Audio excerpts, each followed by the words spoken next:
there, my friend. Welcome to the Catholic Teacher Daily Message. My name's Jonathan Doyle. I am pleased you are here. Today I want to share with you a great quote from Elizabeth Scalia. It goes right to the heart of your vocation as a Catholic teacher. You ready? Let's do it. All God ever asks of us is to be willing.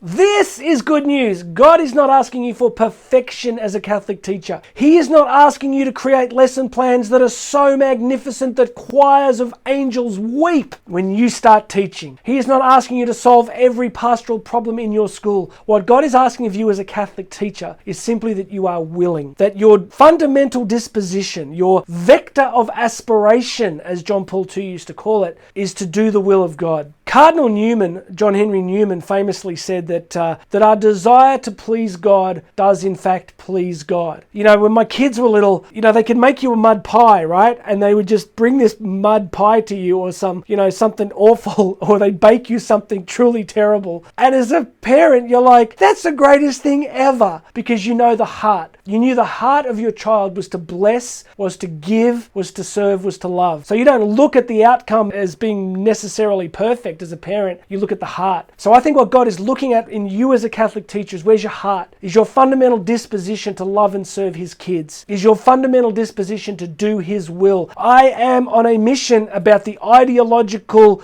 issues taking place in many of our Catholic schools. Many Catholic principals, particularly in my country here, Australia, are running their schools like their own private kingdoms, advancing their own ideological agendas. No, no, and no. We do not work in Catholic education to advance any political or ideological agenda. We work in Catholic schools to make the person of Jesus Christ known and loved. That is why we are there, to advance His kingdom and not to advance our kingdom. So all He asks of us is not perfection, but willingness. So I'm praying for you today that you will just have a willing heart, that you'll go back into your classroom today and say, Lord, just use me. Even if I don't know you using me, please, my heart is to be your servant and to serve your kids. All right, that's all you got to do. All God asks of us is to be willing. Please make sure you subscribe. Go and check out all these links. You can book me to speak live. My name's Jonathan Doyle. This is the Catholic Teacher Daily Message, and you and I are going to talk again tomorrow.